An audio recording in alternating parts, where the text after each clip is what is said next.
footwork going from the power hand straight punch, the cross, to the switch up into the knee or the kick. So cross up into a switch. We're going to work on that footwork, and then we're going to expand and build some combos out of it. So to start with, we're working on just this switch by itself. So you want to place yourself at a distance. This is one of the things as you're working on this switch, the switch knee and the switch kick. You want to place yourself at a distance where your opponent can't tell what you're going to do.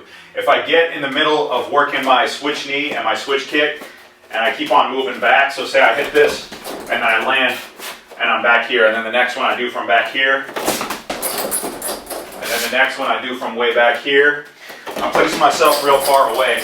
And if I get into the habit of doing it from there, then if this is a person, they can see what I'm about to do. They can come up with a defense and a counter for it.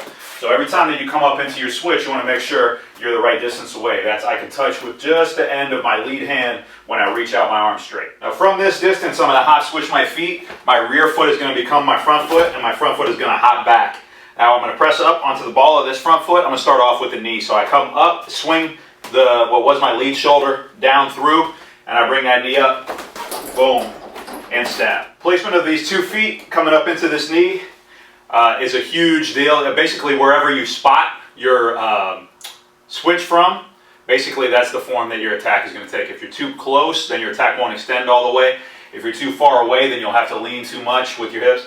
So where you place these is going to define the stab of your knee or the swing over of your switch kick. So to start with, we want to make sure we're the right distance away. We want to place our front and rear feet in the right spots. And we want to practice coming up into our switch attack, our switch leg attack, either our switch knee or our switch kick. Place, boom, and come up. Place, boom, and come up. After I've tried that attack a number of times, done a little practice on that, then from this same distance, the same reach, I'm going to step up my front foot by a little bit so that I'm in my boxing stance. I'm going to throw my power hand with a cross. Then I'm going to switch, and I'm going to land in the same spots that I was when I came up into that switch knee by itself. So that means coming off of this cross, I don't switch and end up way deep. Okay?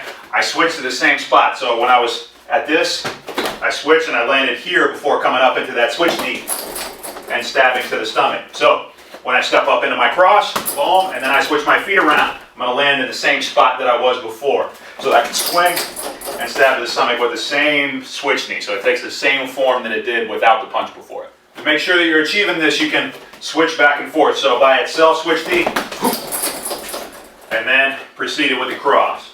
Cross, switch knee, reset. Switch knee by itself, cross followed by a switch knee.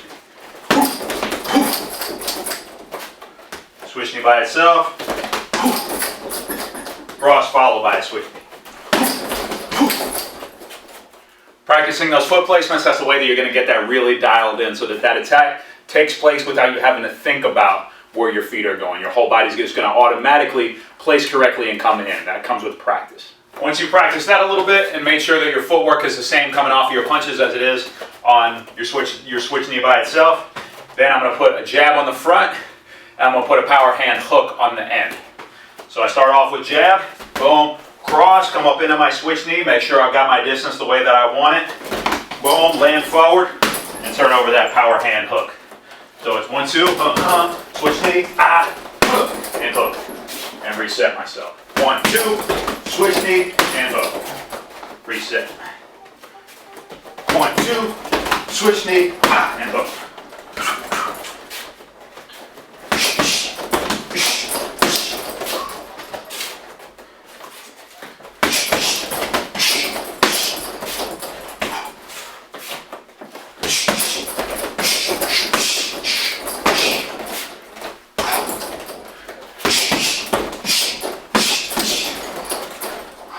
Now you can give yourself the same drill, but change your combination and make sure your footwork matches.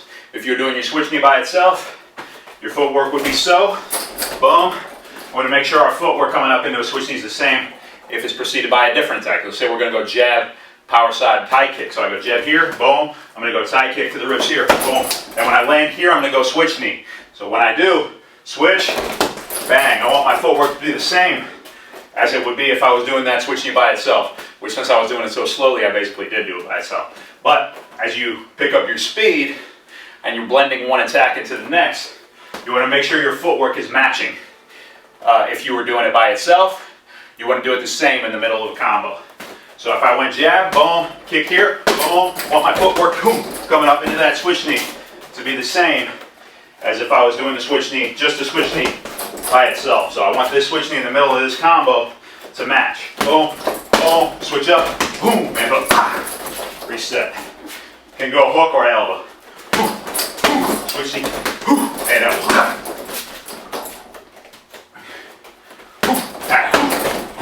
Switch knee, out, and hook.